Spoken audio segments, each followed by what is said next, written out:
What's up, nation? Welcome to another edition of the Wise Take NBA DFS podcast. CK013 here. You can find me on Twitter at CK_013. And I am joined once again by one of Wise Take's finest DFS analyst, Mr. CashinDFS. You can find him on Twitter at CashinDFS. Cash, my man, what's happening? None. Just waiting to get to this cash line with all these plays right here I'm watching. Yep. And this low-owned AD, which is crazy to me.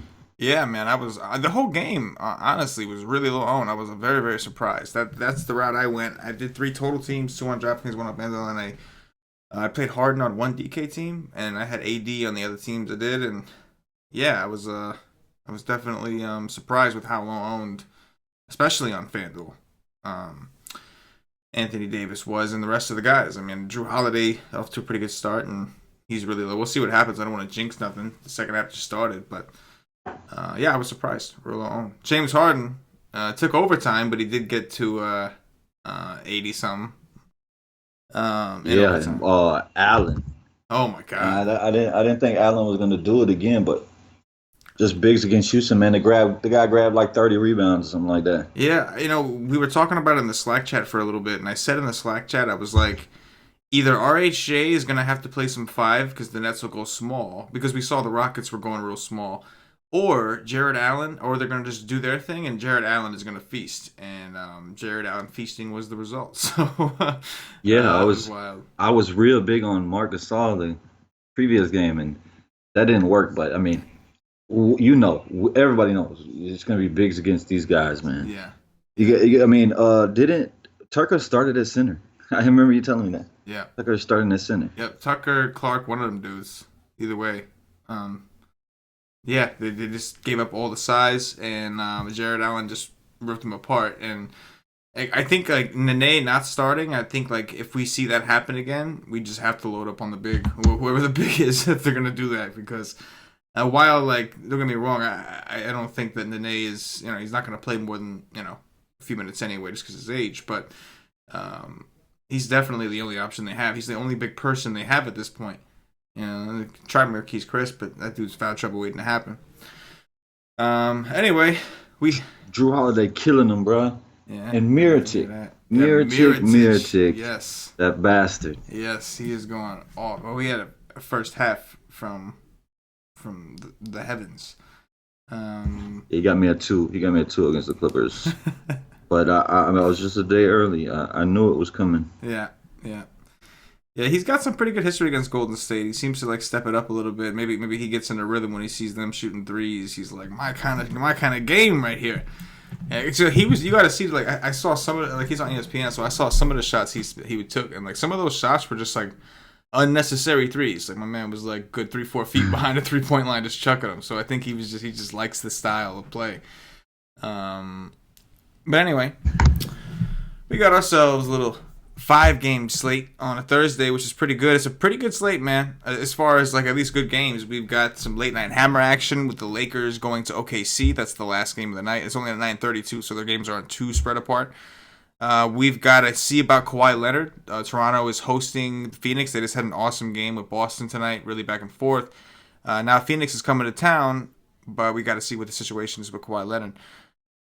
We've got Sacramento's on the slate. They're on the road playing Charlotte. 2 pretty fast-paced teams, 2 terrible defensive teams. That could be interesting. And then, of course, we've got Philly in visiting the Pacers, which is another one of those like playoff atmosphere division rival type games. So a lot of good games, man. 5 games, but they're all pretty good. The only one that's I guess the least appealing right now is probably the Chicago-Denver game, and even that, I mean, Centers destroyed Denver.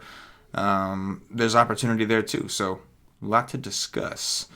Of all these games, I'm not going to hold you to it. It's the night before, it's our first look. Of all these games, Cash, what do you think is your favorite right now? Lakers OKC. Yeah, late night hammer action. Coming down with the late night hammer. I do know this. Some of the pricing on some of these dudes is pretty weird. On both sides, but on DraftKings especially. I'm looking at some of these guys, and I understand that some of these players haven't played well recently, but the prices are pretty weird. Cash, start us off with point guards, bro. You're looking at FanDuel, I'm looking at DraftKings. You stay above 6K, I'll stay above 5. What do you see? I see Russell Westbrook. Of course, it's Russell Westbrook against the Lakers. Like, what else? There's nothing more to say. It's either do you want to pay for him or you don't. 12-5. It's Russell Westbrook against the Lakers at home after being embarrassed in Atlanta. So, yeah, I like that. Ben Simmons is playing fantastic basketball at this particular moment. He just coming off of a game where he just dominated the Minnesota Timberwolves in limited minutes. He's just balling at a particular second. He's 10-7. I normally am never going to play Ben Simmons at that price, but the man he's playing really well. So you can go there, no doubt about that.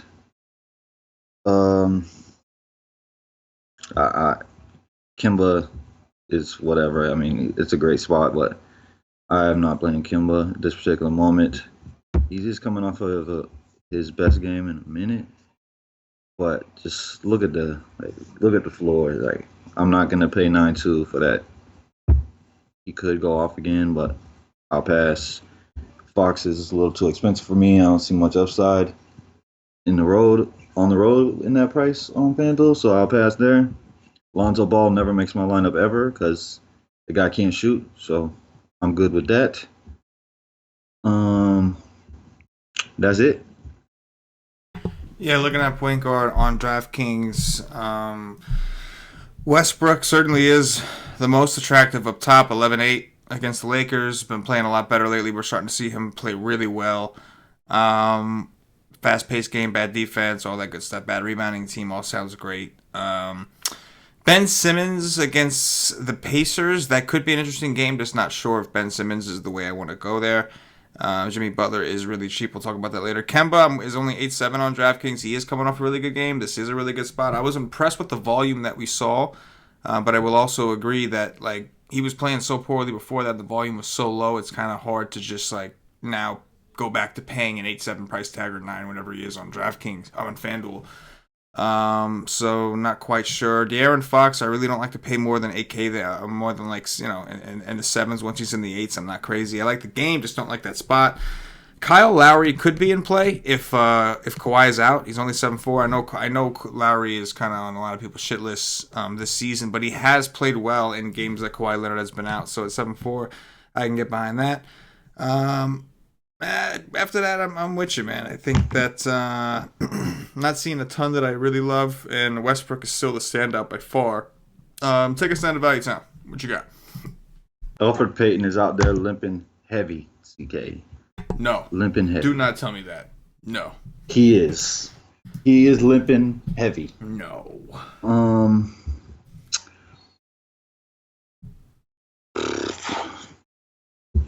on. No. Oh yeah. Oh yeah. He is for sure. Van Fleet is decent, but that's not for me. McConnell is okay. He's probably under 4K on DK because he pretty much is every day. McConnell is decent, but I don't like that price too much. 4-6. I don't like it down here.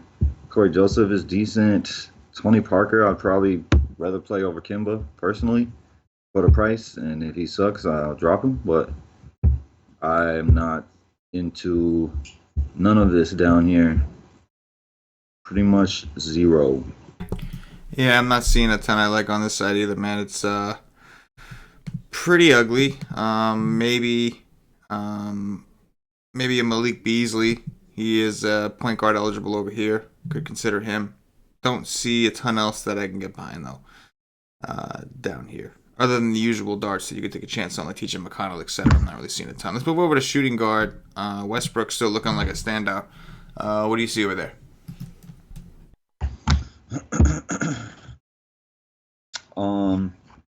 The first thing I see is Devin Booker at 7-7.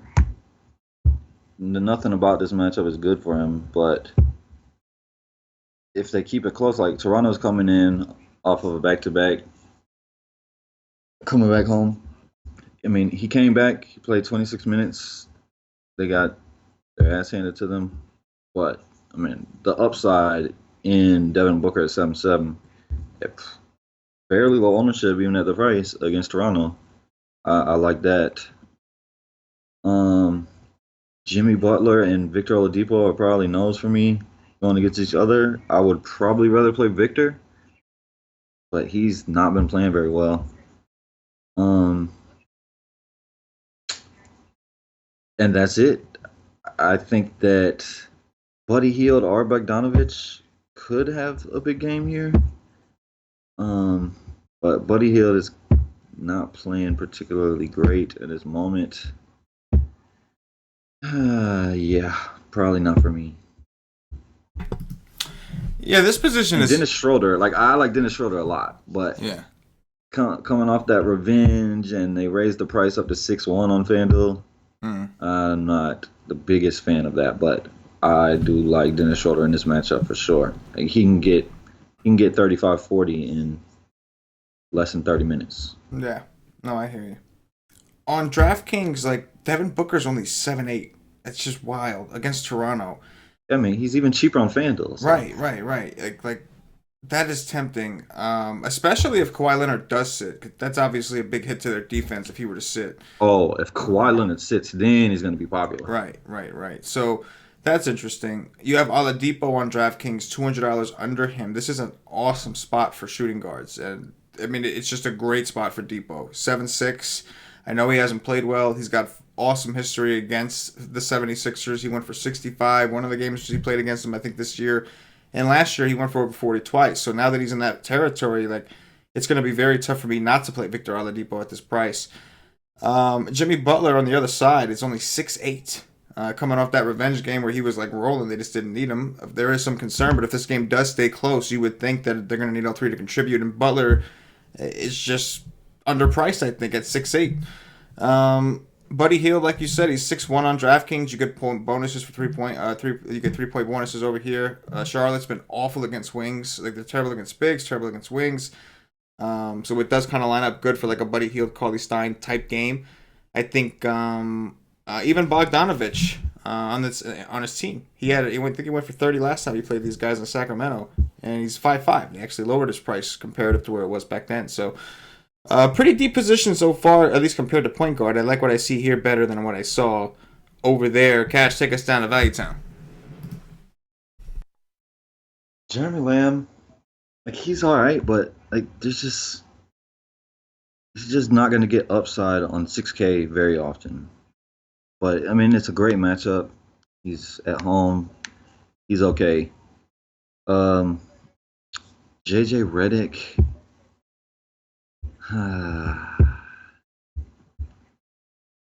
Again, there's just not a lot of upside in the price. KCP, for sure. Love that. He's going to be in the starting lineup again. I loved him the other day, but there was no way I could play him with Jimmy Butler and Schroeder. But he's going to start. I like him against OKC. This is going to be a very fast-paced game. They got a great defense, but not so much at the shooting guard position, especially if he gets Schroeder. That'd be fantastic. Delon Wright was easily my drop score today because he did 0 on the basketball court in his 12 minutes. He put up a 0 after he's been playing well. If Kawhi does get rolled out on the back-to-back, I go right back to that. They raised his price and everything. He was 3-7 today, 4-5 today. Man put up a 0 yesterday. So, yeah, with them raising his price, I like that. Like, Iman Shumpert being back does hurt those other guards that are a little higher priced. I like Iman Shumpert as a punt on FanDuel at 3-7. Is Harris going to play? That's a good question. I'm about to look for that right now. Questionable with the hamstring. He hasn't played since the 7th. I mean, he hasn't played in a while, so it's a hamstring. That's a risky. They're playing Chicago. This doesn't seem like the right game to push him.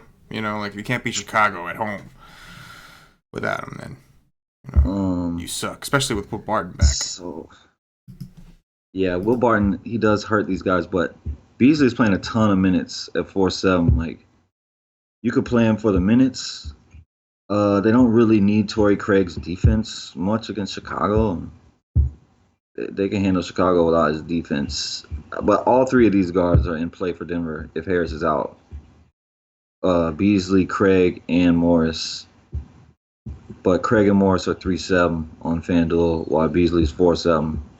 Beasley is not going to have upside most nights, even though he can because he plays a ton of minutes at this particular moment.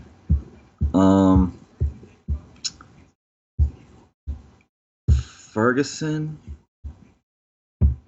I could punt on FanDuel at total min price.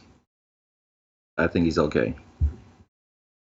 And that's it. I'm not liking these positions so far. Is Elf on the court? Whatever happened with Elf? He is. Okay. He's been limping like the entire third quarter. Or you could limp your ass into the fourth. You could limp your ass to the end of this game, and then after whatever happens after that is up to you as a professional to assess your injury. If they keep draining shots on every one of his passes, he might be all right. He's racking up those assists. Yes, what we like to see. Shooting guard value time over here. KCP's the first guy we have to look at, right? They said they were going to make a change for defensive purposes. They used KCP, ended up working, at least in their mind, I guess. He went for 27, really didn't even play all that efficiently either. 4 for 11 from the field, 4 rebounds, 1 assist, 1 for 6 from threes, and he still put up 27. So, and on top of that, this is like a nut spot for him, right? Like we know shooting guards have also destroyed OKC. That's really been a primary point of attack against OKC. So I do think that Pope altogether seems like an awesome play. On DraftKings, you have the flexibility of playing him at the forward position as well. So that'll help you get him in because shooting guard so far seems like, pretty loaded again, in my opinion. Let's move it over to small forwards. What you see over there, Cash? I hope Kawhi Leonard sits. It'd be nice, but what I see is Paul George. Yes, I play Paul George every day. They raised his price back up to over 10K, but yes, Paul George against the Lakers. Yes, I would rather be in LA, his hometown, but either way, I do like Paul George every single day. Then that's it above 6K. Like, there's only two. If Kawhi sits, there's only 2 guys above 6K on FanDuel. You got Brandon Ingram, but I'm probably not gonna be going there at 7-3 against these OKC Thunder. I'll pass on that. Yep, PG 9-8 on DraftKings. Definitely a favorable option up top. Some of these other guys I already touched on, other positions. Let's take it down to Value Town, and I'll cover the rest of the guys at power forward. Mirotic comes in draining them.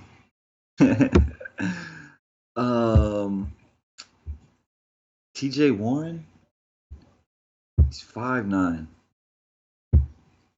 TJ Warren has not been playing particularly well, but he definitely has the upside. So at 5'9", I could pull the trigger. I mean, he's still playing about 30 minutes every night, so I don't mind that whatsoever. Oubre at 5'6", I just gotta pass on that. Bogdanovich at home at 5'5", the guy's shooting. He's gonna continue to shoot. In this game, I definitely could get behind that. 5'5". Hasn't Will Barton played 3 games, right? Yeah, 3 games. He got up to 23 minutes against Golden State. He's at 5'4". Gets more minutes. I might want to jump on that against Chicago.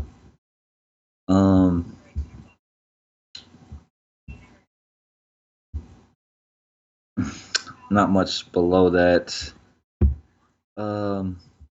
MKG I can use every day in a matchup like this. Very up pace. He gets steals. He's only 3'8". They just played each other in Sacramento, and he put up damn near 30 at 3'8". He got a 27. So yeah, exactly what I would think he can put up in this matchup. So I do like that.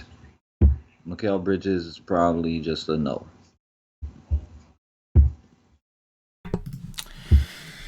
Oh man, Will Barton, I probably should have addressed. He is above.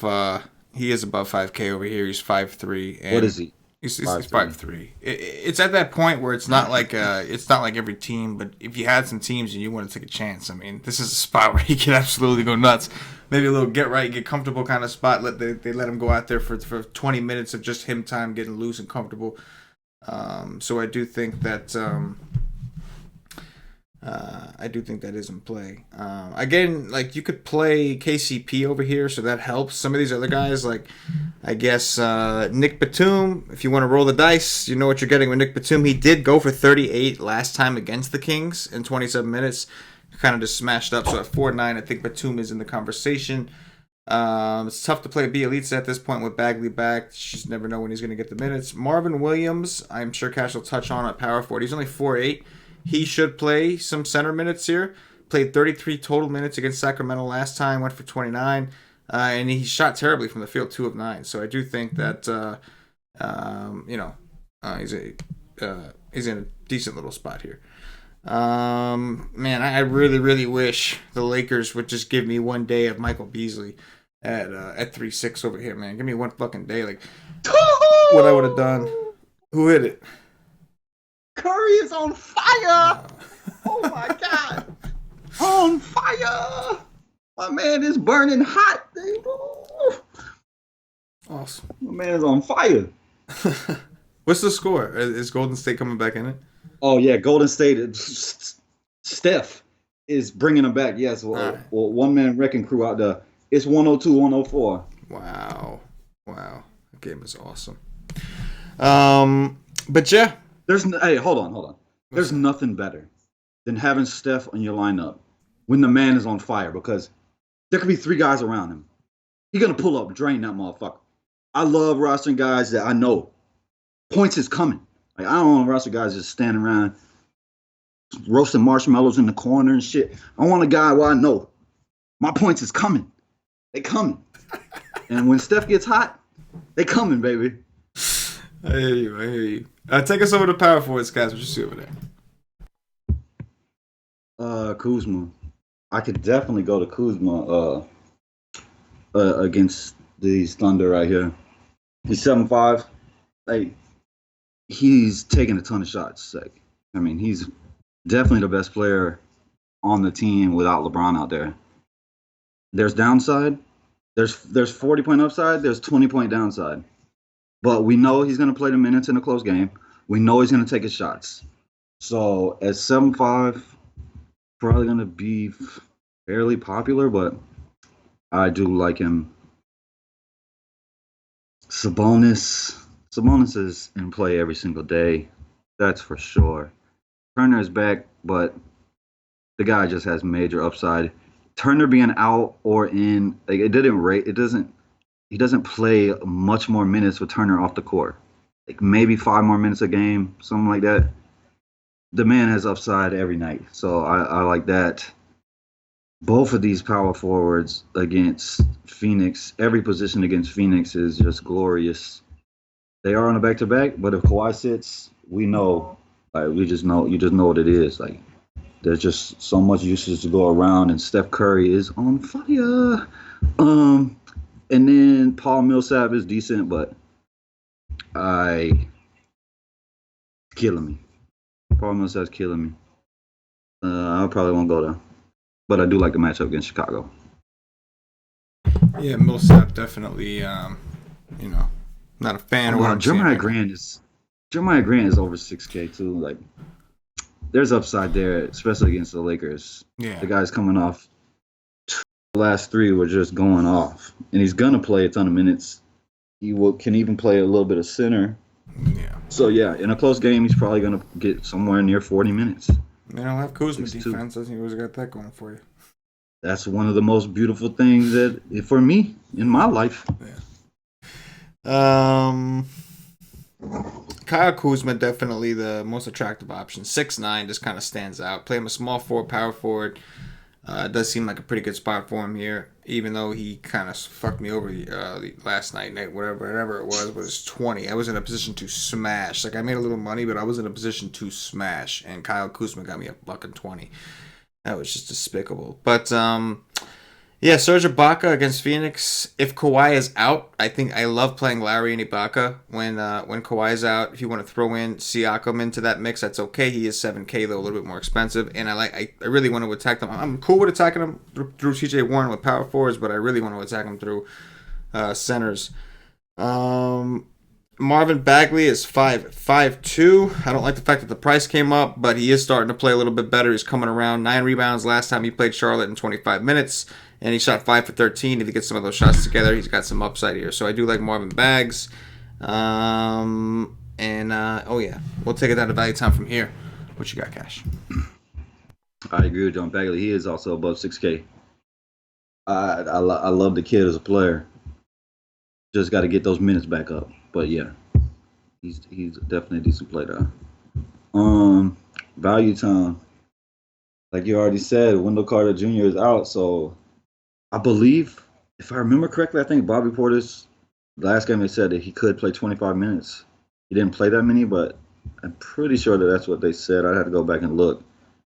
If he could get 25 minutes against Denver at 4-8, I do like that. Holmes, I love the guy every day. The price is a little up now. What you pray for is that Ayton gets into foul trouble or Ayton is really bad, and then Richaun Holmes can just get a couple more minutes. The guy's point per minute monster. So just 3 more minutes on the court. He could score 15 fantasy points with ease in 3 minutes. The guy is just a monster point per minute. With Booker back, Josh Jackson is out of my life, finally. Jonah Bolden, this guy for Philly, he can put up fantasy points in a hurry. So I don't mind punting with him on FanDuel. Probably wouldn't do it on DK, but he's decent. And then that's it. I only see one name. I see one name only. That is Bobby Portis at 4.6 on DraftKings. Wendell Carter Jr., I believe, is already ruled out. Yes, he's out. I would out for think, a couple weeks, I think. I would think. I thought that, like you said before the show, we were talking about before the show. I thought that was true that they raised Bobby Portis up to like 20-something minutes. He just hasn't played it yet, but he got the okay to do so. So 4.6 Bobby Portis, not for nothing, but Jokic has been getting his shit eaten by centers. We saw, he ate up Nurkic the other day, but I did notice a little trend. I expect that to kind of fade away because they've always been pretty good against bigs with Millsap, Plumlee, and like the trio that's down there at times. But Bobby Portis getting a boost in minutes. We know he's a high point per minute player, I should say. So 4.6, that is definitely appealing. I think Plumlee is another guy we can consider. I think he's center eligible over on. Is he center on FanDuel? Plumlee? Oh yeah, that sucks. On DraftKings, if you're not playing Millsap, you're not playing Jokic, and you are afraid of the blowout, then Plumlee at 4.4 is kind of interesting. The Chicago's terrible against centers regardless. That ain't going to change. And if it's a blowout, that just means Plumlee's going to get more of those minutes. So he's definitely in the conversation. Bobby Portis ain't changing that. No, definitely not. If anything, he may make it a little worse, but if that's possible. Harry Giles, a guy that you can never really rely on for big minutes, but he is a high point per minute guy. So if you really, really need the value at 3.9, I think he's in the conversation. In tournaments, move us over to centers. Cash. It's a better play on FanDuel. Much better play on FanDuel. Much better play on FanDuel. Jokic. Jokic destroyed. Jokic and Kynan Curry destroyed my lineup yesterday. The game just blew out. Jokic has been feasting. Like, my man has been feasting. I would be shocked, even if they kill him. I'd be shocked if he doesn't get a triple-double tomorrow, because he's gonna grab rebounds. We know he's gonna get assists. I would be more worried about the points than I would the rest of the stats. But the guy is fantastic play, and there's no denying it. He's just 11-3. I would probably rather play Plumlee over him at 5K, but both are in fantastic spots. Joel Embiid is Joel Embiid. You can play him every day. You can fade him every day, just like the other two guys on Philly, just because they're got three superstars. They got three fantastic players. So he's fadeable, but he could be very good in this game. Steven Adams, Noel, he could play 40 minutes instead of 33, 34 against the Lakers. You could sign me up. And like I was expecting KCP to enter the starting lineup. I was not expecting old man Chandler to enter the starting lineup, but that doesn't matter.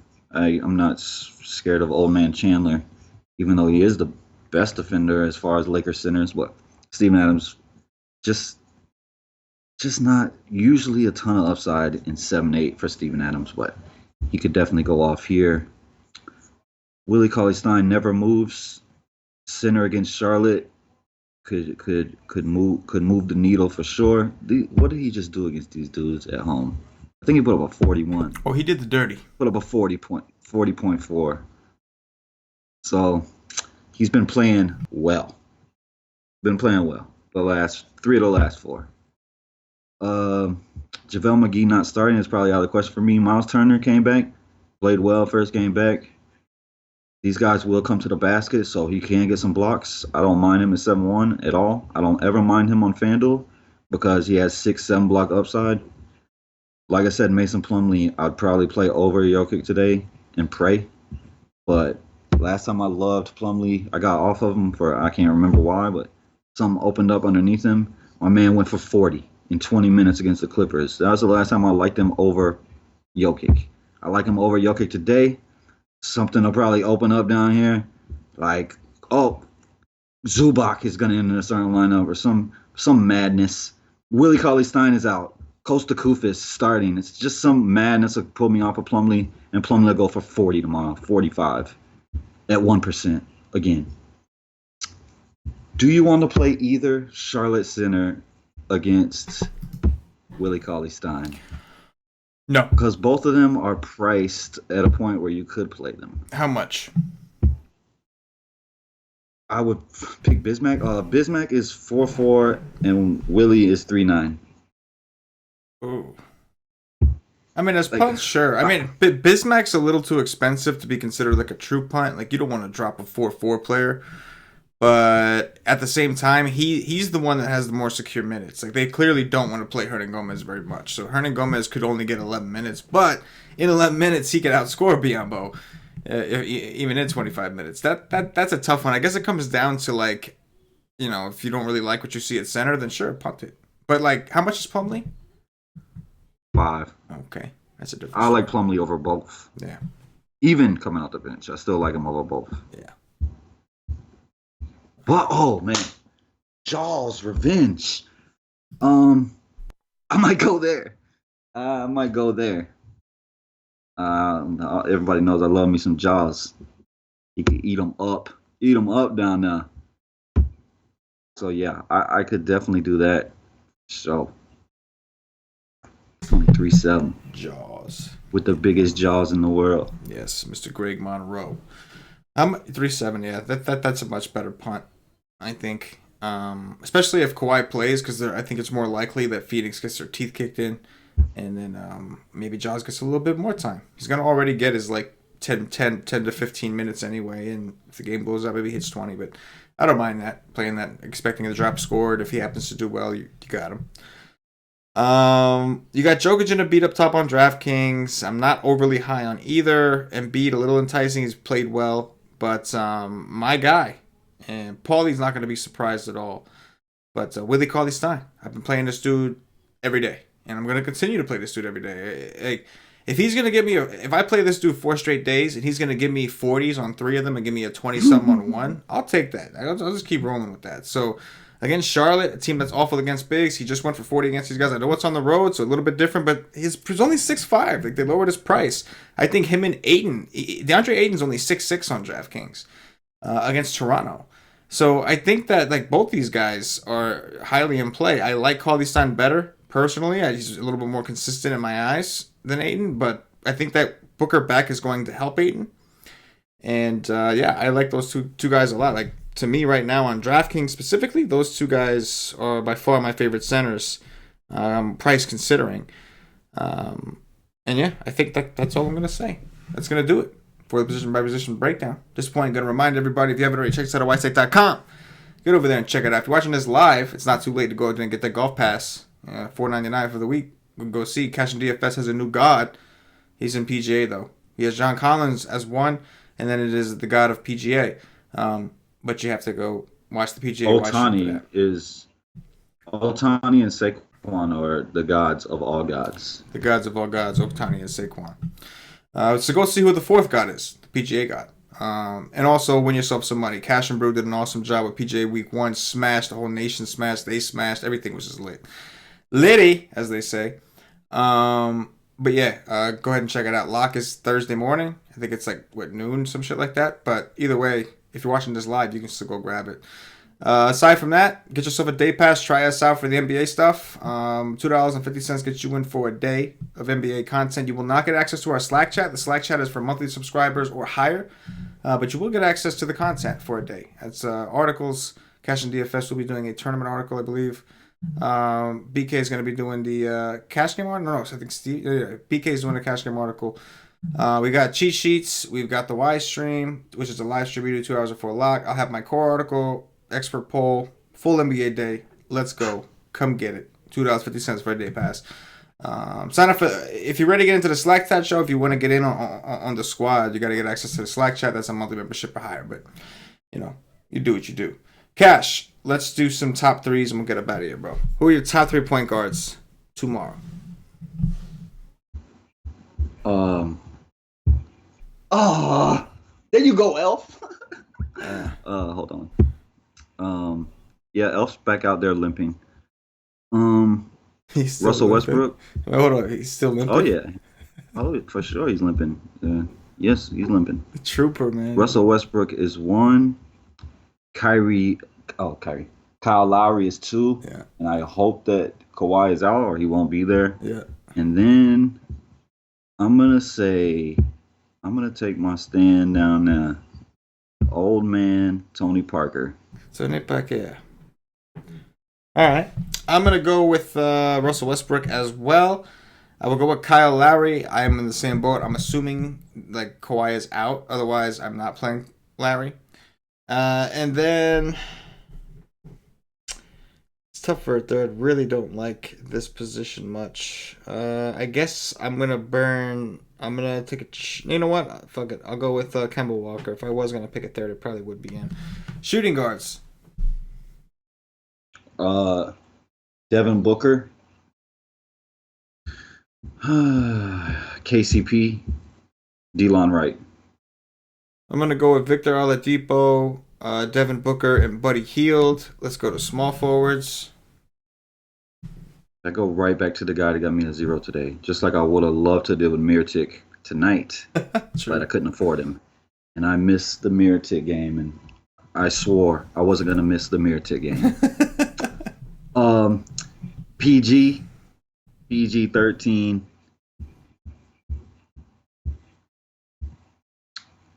MKG, Michael Kidd Gilchrist, and TJ Warren. Oh, no, scratch that. Will Barton. I like that call. I'm going to go with PG-13. I will go with, let's go with Bogdanovich from the Kings. And then, of course, KCP, I will go with here. Power forwards. Kuzma, Sabonis, Bobby Portis. Yep. I'm going to go with Bobby Portis as well. Let's go Kuzma, Portis, and who was that? Serge Ibaka. Centers, Cash. Mirotic with the block. This Mirotic is just putting up fantasy points like it's nobody's business.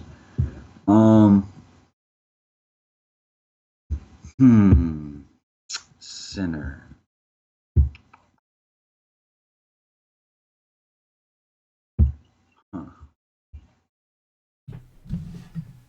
I will say Miles Turner, Mason Plumlee, and Willie Cauley-Stein. Willie Cauley-Stein, DeAndre Ayton, Plumlee. That is going to do it for the White Stick DFS podcast. If you're watching on YouTube, please click that thumbs up, that like button, subscribe to the channel, hit the notifications bell so you are notified whenever we do go live on the channel. If you're watching us on Facebook, give us a like and a share to support the White Stick Nation. If you're watching us on Twitch or Twitter, give us a follow, give us a retweet. And if you're listening to us on Podbean or iTunes, give us some 5-star reviews, help us up those charts. Cash, anything in closing before we get out of here? Yeah, man. I wish the Clippers kept that game close so Mitchell could have went for 50, 55. But, yeah, I hope everybody took the over here. And I will be watching my lineup, moving to that money very shortly with all my plays that I'm watching right now. Really hope everybody took the over in this game. That was easy money, baby. Stack City for sure. For CashinDFS, for myself, the entire White Steak Nation, as always, good luck. Yeah.